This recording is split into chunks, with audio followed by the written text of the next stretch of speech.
कहानी एक खूबसूरत शहजादी की है जिन्हें उनके वालिद बादशाह ने एक मामूली सी गलती की बुनियाद पर कैद करके जेल में डाल दिया। वजीर ने जेल से आजाद कराया और दरिया में फेंक दिया। और फिर जो कुछ उनके साथ हुआ वह आप आज की वीडियो में जानेंगे, तो वीडियो को आखिर तक देखते रहे और अगर कहानी पसंद आए तो इसे लाइक करें और हमारे चैनल को सब्सक्राइब करना ना भूले। शहजादी गुलनाज की वालिदा एक गरीब खानदान से थी और बादशाह हमेशा अपनी मलिका को यह ताना देता रहता था कि तुम एक बादशाह की बीवी हो, अच्छा खाती हो, अच्छा पहनती हो, लेकिन अगर किसी गरीब की बीवी होती तो तुम्हें रोटी के बदले मट्टी चबानी पड़ती। मलका ये ताने सुनकर हमेशा रोती रहती और शहजादी गुलनाज अपनी वालिदा को रोता देकर बहुत गमगीन हो जाती। वह अपनी माँ से कहती, अम्मी मेरी शादी किसी अमीर शहजादे से न करना, मैं किसी गरीब से शादी करूंगी। अगर किस्मत ने साथ दिया तो मैं अपने शौहर को बादशाह बनाकर अपने वालिद की जगह तख्त पर बिठाऊंगी। अब आगे क्या होता है इसके लिए वीडियो देखना ना भूले। यह सब कुछ गरीबों की भलाई के लिए था। एक दिन बादशाह तख्त पर बैठा था कि अचानक एक कौवा दरख्त पर आकर बुलंद आवाज में कांव कांव करने लगा। बादशाह ने फौरन अपने मुशीर को तलब किया और पूछा, ये कौवा क्या कह रहा है? मुशीर देर तक सोचते रहे और फिर जवाब दिया, बादशाह आलम, ये हमारी जुबान नहीं बोल रहा, ये बस एक कौवा है, शायद इसे तफरी का दिल है इसलिए काव काव कर रहा है। बादशाह गुस्से में आ गया और फौरन झल्लादों को बुलाया। झल्लाद फौरन आकर एक आवाज में कह उठे, किसकी मौत आई है? हम पलक झपकते ही उसका काम तमाम कर देंगे। बादशाह ने हुक्म दिया, इन सबको पकड़कर इनकी गर्दन उड़ा दो। इतने में शहजादी हसनाबाद दौड़ती हुई अपने वालिद के पास पहुंची और कहा, अब्बा जान, अगर मैं आपके सवाल का जवाब दे दूं तो क्या आप इन मुशीर को छोड़ देंगे? बादशाह ने कहा, हाँ, अगर तुमने जवाब दे दिया तो मैं इनको छोड़ दूंगा। शहजादी गुलनाज ने जवाब दिया, अब्बा जान, ये कौवा कह रहा है कि जो शौहर को आसमान पर उठा दे बीवी है और जो उसे मिट्टी में गिरा दे वो भी बीवी है। बादशाह ये सुनकर इतने गुस्से में आ गया कि उसका पूरा जिस्म गुस्से से कांपने लगा और अपनी बेटी से कहा, नालायक लड़की बेशर्म, क्या तुम्हारा ये कहना है कि मेरा सुकून और मेरा चैन मेरी बीवी की बदौलत है जो कि एक गरीब की बेटी है? मैं तुम्हें जिंदा दफन कर दूंगा ताकि तमाम लड़कियां सबक सीखें और अपने वालिद के सामने जुबान न खोले। बादशाह ने हसन आबाद को जिंदा में डाल दिया और मुशीर को छोड़ दिया। फिर एक महीने तक वह गमगीन, उदास और परेशान अपने महल में बैठा रहा। उसके एक बड़े वजीर ने कहा, बादशाह सलामत, आप यूं ही बैठ बैठ कर अपने आप को नुकसान ना पहुंचाएं, बाहर निकल कर कुछ करें, दिल बहलाने के लिए शिकार खेलने चले। बादशाह ने वजीर की बात मानी और अपने 400 मुशीर और 40 वजरा के साथ शिकार पर निकल गया। 7 दिन तक तलाश करने के बाद बादशाह को कोई शिकार नहीं मिला और वह मायूस हो गया। जब वह चलते हुए एक दरिया के करीब पहुंचे तो वहां एक सफेद रेश बूढ़ा शख्स नजर आया जो पानी से छोटे पत्थर निकालकर उन पर कुछ लिखकर दोबारा पानी में डाल देता था। बादशाह ने उससे पूछा, ए बूढ़े, तुम कौन हो और यहाँ क्या कर रहे हो? बूढ़ा मुस्कुराकर बोला, मैं एक गरीब आदमी हूँ, बादशाह से क्या बात कर सकता हूँ? बादशाह ने गुस्से में कहा, मेरे सवाल का जवाब दो वरना मैं अभी तुम्हें तलवार से 2 टुकड़े कर दूंगा। बूढ़े ने जवाब दिया, मैं लोगों की तकदीर बता रहा हूँ। बादशाह ने कहा, तो फिर यह बताओ कि मेरी सरकश बेटी की तकदीर क्या है? बूढ़े ने पानी में हाथ डालकर मुट्ठी भर कंकर निकाले और कहा, जर्जन नामी मुल्क में एक बहादुर नौजवान रहता है जो कि एक गरीब चरवाहे का बेटा है। तुम्हारी बेटी की शादी उसी नौजवान से होगी। बादशाह का चेहरा गुस्से से सुर्ख हो गया और उससे पूछा, उस मुल्क का कितने दिन का सफर है और अगर अच्छे घोड़े पर सफर किया जाए तो कितने दिन लगेंगे? बूढ़े ने जवाब दिया, 18 महीने। घर वापस आकर बादशाह 3 दिन तक मुसलसल सोचता रहा कि कैसे अपनी बेटी को उस गरीब चरवा से दूर रखा जाए। क्या उसे भूखा मार डालूं या उसके टुकड़े कर दूं? बादशाह के सिया इरादों का वजीर को पता चल गया और उसने लड़की पर रहम किया। रात के वक्त वजीर लड़की को जिंदा से निकालकर अपने घर ले आया। वह फौरन अपने कपड़े उतार कर पानी में उतर गया और संदूक को खींचता हुआ किनारे पर ले आया। उसने चारों तरफ अच्छी तरह देखा लेकिन उसे कुछ समझ न आया कैसे किस तरह खोला जाए। फिर उसने अपनी कुल्हाड़ी से संदूक के ढक्कन में एक सुराख बनाया और अंदर झांका तो वहाँ एक इंतहा हसीन लड़की लेटी हुई नजर आई। बूढ़ा तंग रह गया और उसने सोचा कि शायद ये किसी सौदागर की बेटी होगी जो अपने बाप के साथ सफर पर निकली थी और जहाज डूब गया होगा जिसकी वजह से संदूक पानी के ऊपर रह गया होगा। ए लड़की, तुम जिंदा हो या मुर्दा? बूढ़े ने लड़की को आवाज दी, मैं जिंदा हूँ। हसन आबाद ने अंदर से जवाब दिया और उठकर बैठ गई। बूढ़ा सोचने लगा कि अब क्या किया जाए। अगर संदूक को छोड़कर लकड़ियां महल में ले जाऊं तो मुझे उसके बदले बादशाह से 20 सिक्के से ज्यादा नहीं मिलेंगे और अगर लकड़ियां छोड़ दूं और संदूक उठाकर महल में ले जाऊं तो इसका भी कुछ नहीं मिलेगा। बेहतर यही है कि संदूक को बाजार ले जाकर बेच दूं, आखिर किसको पता चलेगा कि अंदर क्या है। यह सोचकर बूढ़ा संदूक लेकर बाजार पहुंचा। अभी बाजार खुला हुआ था कि कारा शाह उधर आ निकला और उसे देख लिया। उसने गुस्से से बूढ़े से पूछा, ए बूढ़े, लकड़ियां कहाँ हैं? मेरी लकड़ियों की फिक्र न करके तुम किसी के हाथ चोरी करने गए थे और यह संदूक उठा लाए हो। यह कहते हुए उसने अपनी तलवार निकाली और बूढ़े के 2 टुकड़े कर डाले। फिर उसने अपने नौकरों को हुक्म दिया कि संदूक उठाकर महल ले चले। महल में संदूक खोला गया तो हुसन आबाद का हुसन देखकर बादशाह उस पर फरेब हो गया और उसी वक्त लड़की से कहा कि मुझसे शादी कर लो। गुलनाज रोने लगी और अपने आप से कहा, मैं तो किसी गरीब से शादी का वादा कर चुकी हूँ, अब क्या करूँ। फिर उसने बादशाह से कहा, आप मुझे 40 दिन की मोहलत दे दीजिए। मैं 3 महीनों तक संदूक के अंदर पड़ी रही हूँ, थक गई हूँ, अब जरा आराम करना चाहती हूँ, लड़कियों के साथ खेलना चाहती हूँ, तफरी करना चाहती हूँ। कारा शाह ने दांत पीसकर कहा, अगर तुमने अभी इसी वक्त मुझसे शादी ना की तो मैं तुम्हें मार डालूंगा। लड़की ने गिड़गिड़ा हुए कहा, तो फिर कम से कम मुझे 3 दिन की छुट्टी दे दीजिए। कारा शाह ने सख्ती से कहा, तुम्हारे आराम और तफरी के लिए 1 दिन काफी है। 40 लड़कियां उसके साथ कर दी गई और उन्हें हिदायत कर दी गई कि वो उस पर मुसलसल निगाह रखें और एक लम्हे के लिए भी उसे निगाहों से ओझल ना होने दें। हुसन आबाद 40 लड़कियों के साथ बादशाह के बाग में पहुंचे। बाग की दूसरी तरफ दरिया बह रहा था। हुसन आबाद ने लड़कियों से कहा, चलो दरिया में नहाते हैं। वो सब दरिया के किनारे पहुंचे।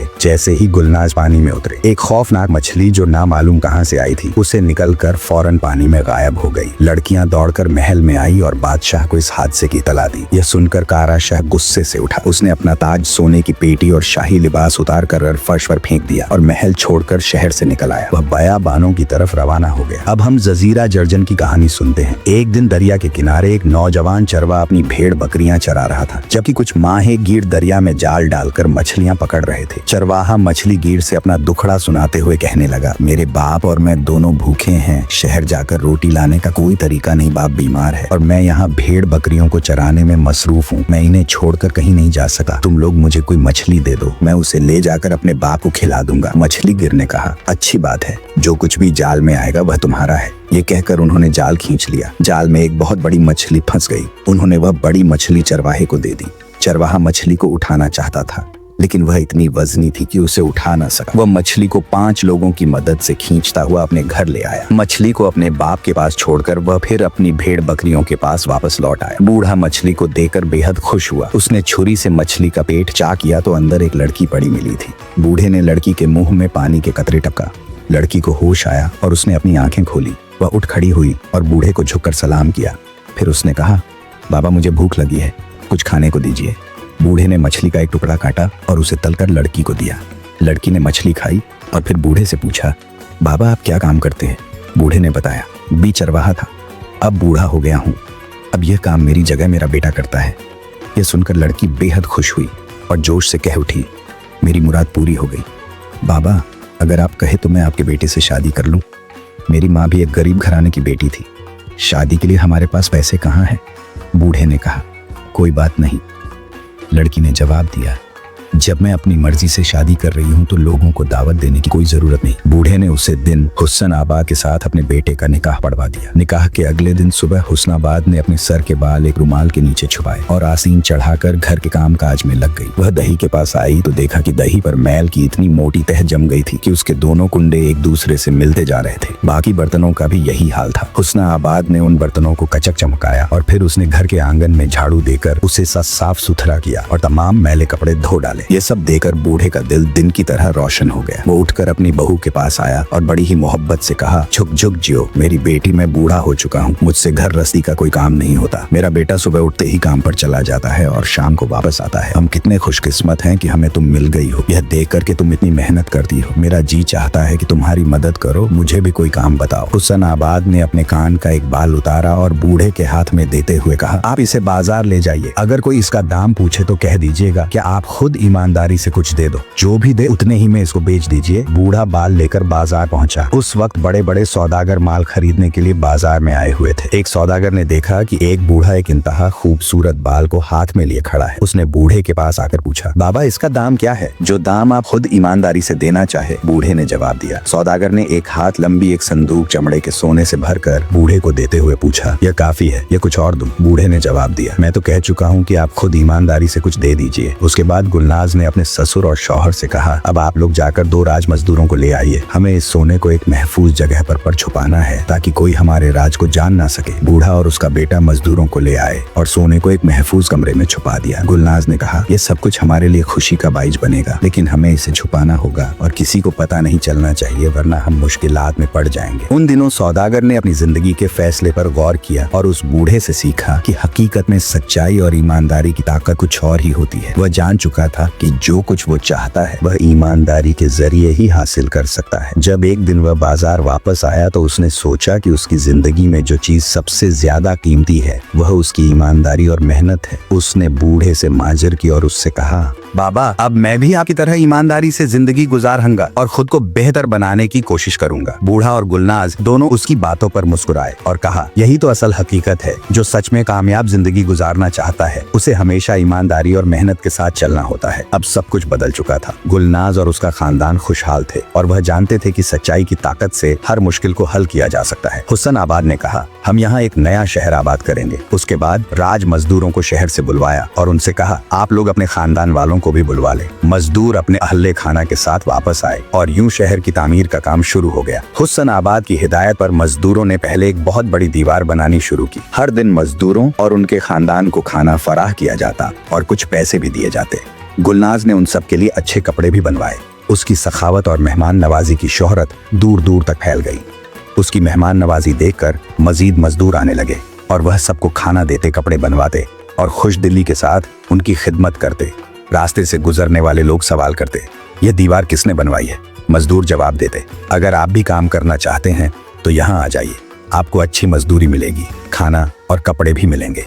15 दिन के अंदर अंदर 5000 खानदान वहां आ गए। 3 महीनों के अंदर इतनी बड़ी दीवार तामीर की गई जिसकी लंबाई और चौड़ाई 10 दिनों में तय होने वाले रास्ते के बराबर थे। उस दीवार में 12 दरवाजे बनाए गए और हर दरवाजे पर गुलनाज की तस्वीर लगाकर नीचे ये अल्फाज लिखे गए, ये शहर हुस्न आबाद है। जिस किसी को रोटी कपड़े की जरूरत हो वह यहाँ आकर काम करें। 1 साल के अंदर अंदर 7500 खानदान वहाँ आबाद हो गए। गुलनाज ने हर खानदान के लिए एक अलग मकान बनवाया जिसमें दहलीज और कोठरी शामिल थी। शहर के हर दरवाजे पर 25 सिपाही तैनात किए गए और उन्हें हुक्म दिया कि जो शख्स गुलनाज की तस्वीर को ज्यादा देर तक देखे उसे पकड़कर मेरे पास ले आओ। इस तरह शहर की शोहरत बादशाह तक पहुंची। बादशाह गुस्से से बोला, यह कौन है जिसने मेरी अजमत पर उंगली उठाई है? ये कौन है जो मेरी जागीर में शहर आबाद कर रहा है? मैं जाकर उससे हिसाब लूंगा। बादशाह शहर शान पहुंचा और दरवाजे पर खड़े पहरेदार से पूछा, ये शहर किसने बनाए है? पहरेदार ने जवाब दिया, जिसकी यह तस्वीर है ये शहर उसने बनवाया है, और गुलनाज की तस्वीर की तरफ इशारा किया। जब हम आपके दरबार में काम करते थे तो आपने कभी हमारे बच्चों की फिक्र नहीं की। हम खुद भी पेट भरकर खाना नहीं खाते थे, लेकिन गुलनाज ने हमारी और हमारे बच्चों की परवाह की। हम चाहते हैं कि हुसैन आबाद की क़यादत में हम सबकी जिंदगी बेहतर हो जाए। गुलनाज ने उनकी बातें सुनकर कहा, अगर आप वाकई बेहतरी चाहते हैं तो सबसे पहले अपने बादशाह के जुल्म से तौबा करें। मैं इस मुल्क में अमन और खुशहाली लाने के लिए तैयार हूँ, मगर इसके लिए आपको पहले खुद को बेहतर बनाना होगा। मुल्क के लोग गुलनाज की बात से मुतासिर हो गए और उन्होंने बादशाह के जुल्म के खिलाफ आवाज उठाने की हौसला अफजाई की। हुसैन आबाद ने अपने उसूलों पर कायम रहते हुए शहर में तरक्की के काम शुरू करवा दिए। उसने आवामी मंसूबे शुरू किए, तालीम और सेहत के निजाम को बेहतर बनाया और लोगों को एक बेहतर जिंदगी देने के लिए अमली इकदामात किए। इसके बाद शहर की हालत तेजी से बेहतर होती गई, लोग खुशहाल हो गए और गुलनाज को एक अजीम रहनुमा के तौर पर इज्जत दी जाने लगी। बादशाह ने कहा, मुझे माफ कर दो, मैं तुम्हारी गुलामी कबूल कर लेता हूँ। चील ने जवाब दिया, अगर तुम मेरी गुलामी को कबूल करते हो तो मैं तुम्हें तुम्हारे जुल्म और जब्र से निजात दिलाऊंगा। ने एल की बातों पर गौर किया और उससे वादा किया कि वह अब अपनी जालिम हुक्मरान को छोड़ देगा और लोगों के साथ इंसाफ करेगा।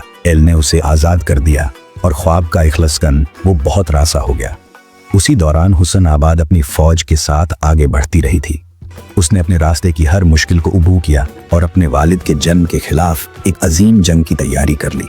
वह अपने रास्ते पर साबित कदम थे और उसका अज़म इतना मजबूत था कि उसकी फौज भी उसके पीछे चल रही थी। बादशाह ने कहा, मेरा तख्त ताज ले लो और मेरी सल्तनत और मेरा खजाना ले लो, बस मेरी जान बचा लो। चील ने जवाब दिया, मुझे तेरी दौलत और सल्तनत की कोई परवाह नहीं, मैं तो तेरी बेटी गुलनाज का खून पीना चाहती हूँ। जैसे ही बादशाह ने अपनी बेटी का नाम सुना तो वह रो पड़ा। अचानक पहाड़ के पीछे से हुसैन आबाद की आवाज आई। एक हाथ में तलवार और दूसरे हाथ में सुरखाब के गोश्त से बने कबाब के सीख थे। हुसैन आबाद आई और तलवार से चील के 2 टुकड़े कर दिए। फिर उसने अपने वालिद को कमर से पकड़कर जमीन पर आहिस्ता से लेटा दिया। इसके बाद उसने कबाब अपने वालिद को देते हुए कहा, अब्बा जान, अगर मुझसे कोई गलती हो गई हो तो मुझे माफ कर दीजिएगा। बादशाह ने बेइख्तियार चीख मारी और जाग गया। अगली सुबह उसने 400 मुशीर और 40 वजीर को बुलाकर कहा, अगर तुम मेरे ख्वाब की ताबीर ना बता सके तो मैं तुम में से किसी को भी जिंदा नहीं छोड़ूंगा। एक बड़े वजीर ने खड़े होकर कहा, अगर आप मेरी जान बख्श दें तो मैं आपको ख्वाब की ताबीर बता सकता हूँ। बादशाह ने गुस्से में आकर कहा, तो बताओ क्या है वो ताबीर? वजीर ने कहा, वो चील जो आपको उठाकर लाई थी वो कोई दुश्मन है और जब वह हमारे मुल्क पर कब्जा करके आपको कैदी बना लेगा तब आपकी बेटी आपको आज़ाद कराएगी, मगर आपका तख्तो ताज किसी और के हाथ में चला जाएगा। बादशाह गुस्से में बोला, मेरी सरकश बेटी, तुम मट्टी में मिले। तुम मुझे डराकर चैन और सुकून से महरूम करना चाहते हो। मैं तुम्हें जिंदान में डाल दूंगा ताकि तुम दोनों वहां मरकर खत्म हो जाओ।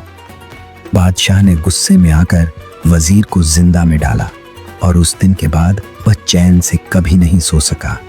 रात रात भर वो खौफ के मारे अपने बिस्तर पर तड़पता रहता और ख्वाबगाह में इधर उधर घूमता रहता। बिल्कुल वैसे ही जैसे कोई जख्मी जंगली सुअर झाड़ियों में दर्द से तड़पता हो। एक हफ्ते के बाद एक एलची बादशाह के दरबार में आया और फौरन ऐलान किया, शहर झंझन का बादशाह अपने लश्कर के साथ हमला करने आ रहा है। फौरन अपने दोनों हाथ सीने पर रखकर और सर झुकाकर उसका इस्तकबाल करो। अगर तुमने अपनी मर्जी से सल्तनत उसके हवाले ना की तो तुम्हें पछताना पड़ेगा। हमारे बादशाह ने तुम्हारे लिए सलाम और इनाम भेजा है। ये कहकर एलजी दौड़ते हुए बादशाह के पास पहुंचा और उसके मुंह पर एक जोरदार थप्पड़ दे मारा। फिर माफी मांगते हुए तख्त के पीछे छुप गया। एलची के जाने के बाद बादशाह कांपते हुए अपने वजीर से बोला, अगर एलची का यह हाल है तो उस बादशाह के सिपाहियों का क्या हाल होगा? अब हमें क्या करना चाहिए? कोई मशवरा दो। वजीर ने जवाब दिया, हम चाहे कुछ भी कहे, आप हम कत्ल करवा देंगे। वजीर ने मजीद कहा, आप बड़े वजीर को जिंदाल से निकलवा कर शहर झंझन के बादशाह के पास भेजें। इनामो इकराम लेकर फिर जो कुछ होगा वो होगा। बादशाह ने बड़े वजीर को जिंदा से निकाल कर कहा, तुम फौरन शहर झंझन के बादशाह के पास जाओ और उसे झुककर सलाम करो। अगर वह कहे तो मेरी सल्तनत उसे दे देना, क्योंकि कल वाले थप्पड़ का असर अभी तक मेरे गाल पर है। और अगर वह कहे कि बादशाह की जान ले लो तो मैं दरवेश का डंडा लेकर शहर से निकल जाऊंगा, क्योंकि अब मैं मजीद कोई थप्पड़ बर्दाश्त नहीं कर सकूंगा। वजीर ने हंसते हुए बादशाह से कहा, जब मैंने आपको ख्वाब की ताबीर बताई थी तो आपको गुस्सा आ गया था। अब आप बताएं, क्या मैंने सच कहा था या फिर झूठ अब दुश्मन आ रहा है? वह आपको एक जंगली घोड़े की दुम से बांधकर बयाबान की तरफ दौड़ा जाएगा और आप पर कांटे घसीटे जाएंगे और आप एक कुत्ते की मौत मर जाएंगे। बादशाह खामोशी के साथ अपने सर को झुकाए बैठा रहा, जैसे कीचड़ में फंसे गधे की तरह। वजीर कीमती तोहफे लेकर चल पड़ा और रास्ते में शहर झंझन के बादशाह के लिए एक खत लिखा, जिसमें अपने नाम के साथ खत के नीचे दर्ज किया और लची के हाथ भेज दिया। जब यह खत हुसन आबाद तक पहुंचा तो हुसन आबाद ने वजीर को अपने पास बुलाया। वजीर ने अंदर आकर बड़े अदब के साथ झुककर सलाम किया और बैठ गया। उसने इधर उधर नजर डाली और कहा कि बादशाह सामने बैठा है, जो गुलनाज का शौहर चरवाहा था। तख्त के इर्द गिर्द 40 सिपाही बादशाह के इशारे के मुंतज खड़े थे और तख्त के एक तरफ कोई नकाब में छुपकर बैठा था। उस नकाब वाले शख्स ने कहा, तुम्हें अकेले हमारी छावनी में आते हुए डर नहीं लगा? यहाँ तुम्हारी हिमायत करने वाला कोई नहीं है। अगर मैं तुम्हें मार डालूं तो बड़े वजीर ने गुलनाज की आवाज पहचान ली और फौरन जवाब दिया, जिसे खुद मौत के मुंह से बचाया हो वो उससे क्यों डरे? तब हुसन आबाद ने अपना नकाब उठा लिया और उठकर बड़े वजीर के पास आई। ए मेरे मोहसिन, ए नेक दिल इंसान, उसने वजीर से कहा, आपकी बदौलत मैं आज जिंदा हूँ। अगर मैं अपने वालिद की सल्तनत आपके हवाले कर दूं तो क्या आप इसे इंसाफ के साथ चला पाएंगे? बड़े वजीर ने कहा, बेटी मैं तो अब बूढ़ा हो चुका हूँ, अब तुम इस सल्तनत को संभालो। सब लोग अब आराम से रहने लगे। तो दोस्तों, इस वीडियो को ज्यादा से ज्यादा शेयर करें और हमारे चैनल रामिन फातिमा